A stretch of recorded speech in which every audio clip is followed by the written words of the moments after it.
Hallelujah, praise the lord. પ્રભુ ઈસુ ખ્રિસ્તના પવિત્ર નામમાં આજે સવારે હું આપ સર્વની સમક્ષ એક પ્રભુનું વચન શેર કરવા માંગુ છું. ફિલિપીઓને પત્ર એનો 3 અધ્યાય ને 13 અને 14મી કલમમાં આ પ્રમાણે લખવામાં આવ્યું છે. ભાઈઓ, મેં પકડી લીધું છે એમ હું ગણતો નથી, પણ એક કામ હું કરું છું, એટલે જે પછવાડે છે તેને વિસરીને અને જે આગળ છે તેની તરફ ધાઈને ખ્રિસ્ત ઈસુમાં દેવના સ્વર્ગીય આમંત્રણના ઇનામને વાસ્તે નિશાનની ભણી આગળ ધસું છું. ભલાઓ, 2025 નું વર્ષ એ જતું રહ્યું છે અને આપણે 2026 હવે પ્રવેશ પામ્યા છે. ત્યારે જે પછવાડે જતું રહ્યું છે એને જતું કરીએ, એને વિસરી જઈએ, એકબીજાને માફ કરીએ અને એ રીતે 2026 વર્ષમાં આપણે નવા થઈએ, આપણા જીવનોને બદલીએ અને ઈશ્વરની આગળ આપણે નમ્ર બનીએ. કેમ કે વાલાઓ, પ્રભુ ઈસુ ખ્રિસ્તે તમને ને મને એક નમ્રતાનો એક નમૂનો આપ્યો છે. વાલાઓ, પ્રભુનું વચન આજે સવારે આપણને ખાતરી સાથે એ બાબત જણાવે છે. અને પ્રેરિત પાઉલ જે અહીંયા લખે છે કે ભાઈઓ, મેં પકડી લીધું છે એમ હું ગણતો નથી. વાલાઓ, મનુષ્ય તરીકે આપણી એક આદત હોય છે અને એ આદત તો એ છે કે જે જૂનું હોય એને આપણે પકડી રાખીએ છીએ. આપણે એકબીજાને માફ કરતા નથી.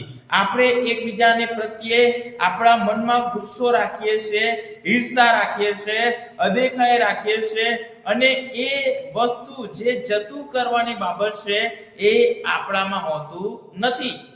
ત્યારે પ્રેરિત પાઉલ આજના વચનો મારફતે આપણને એ બાબત સમજાવે છે કે જે જૂનું જતું રહ્યું છે એને આપણે પકડી રાખીએ નહીં, પણ અહીંયા લખવામાં આવ્યું છે કે એ સગળું જે પછવાડે જતું રહ્યું છે એને વિસરીને હું ખ્રિસ્ત ઈસુમાં સ્વર્ગીય આમંત્રણના ઇનામને વાસ્તે આગળ ધસું છું. વાલાઓ, તમને ને મને એ સ્વર્ગીય આમંત્રણનું ઇનામ એ આપવાને માટે એ પ્રભુએ તૈયાર રાખ્યું છે. પણ શું આપણે 2026 વર્ષમાં એ જે જૂનું પછવાડે જતું રહ્યું છે એને ભૂલી જવાને, એકબીજાને માફ કરવાને માટે આજે તૈયાર છે કે કેમ? તો એ પ્રશ્ન આપણે આપણી જાતને કરવાની જરૂર છે અને એ પ્રમાણે આપણે આગળ વધવાની જરૂર છે. એ સ્વર્ગીય ઇનામને વાસ્તે આપણે તૈયાર થવાની જરૂર છે અને એના માટે આપણે આગળ ધસવાની જરૂર છે. જ્યારે આપણે આપણા જીવનોને એ પ્રમાણે જીવીશું, નમ્ર બનાવીશું, એકબીજાને માફ કરનારા થઈશું, એકબીજાની સાથે પ્રેમથી જીવનારા સારા બાળકો થઈશું, ત્યારે ચોક્કસ પ્રભુ આપણને પુષ્કળ આશીર્વાદો આપશે, ભરપૂરીપણામાં આશીર્વાદો આપશે. ઈશ્વરે તમારે માટે આજે એ આશીર્વાદો રાખી મૂક્યા છે. પણ શું એ આશીર્વાદો ગ્રહણ કરવાને માટે આજે તમે તૈયાર છો કે કેમ? એ આજે એક પ્રશ્ન છે. ત્યારે ખાસ આજના દિવસે આપણે એ સ્વર્ગીય આમંત્રણના ઇનામને માટે તૈયાર થઈએ. જે પછવાડે જતું રહ્યું છે એને જતું કરીએ, એકબીજાની સાથે માફીથી, પ્રેમથી એ વર્તીએ. ત્યારે આ વચનો સમજવાને માટે પ્રભુ એની કૃપા, એની સહાય, એની દોરવણી પૂરી પાડે. આવટૂંકી પ્રાર્થના કરીએ. અમારા સ્વર્ગીય પ્રેમાળ પ્રભુજી, આકાશ અને પૃથ્વીના સર્જનહાર દેવ, ધન્યવાદ આપીએ છીએ પ્રભુ, તમારી સ્તુતિ કરીએ છીએ. આ 2026 વર્ષમાં તમે અમને લઈને આવ્યા.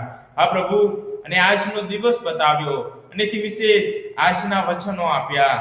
વચનો તમે અમારી આગળ જે પ્રગટ કર્યા છે, ધન્યવાદ આપીએ છીએ પ્રભુ. આ વચનો પ્રમાણે અમે ચાલનારા થઈએ, તમને પસંદ પડે એવું જીવન જીવનારા થઈએ. એ સ્વર્ગીય આમંત્રણના તેડાને માટે અમે તૈયાર થઈએ એવી ખાસ પ્રાર્થના કરીએ છીએ. અમારી આ પ્રાર્થના પ્રભુ ઈસુના નામમાં તમારી પાસે લાવીએ છીએ. તમે સાંભળો અને સ્વીકાર કરશો બાપ. Amen, amen.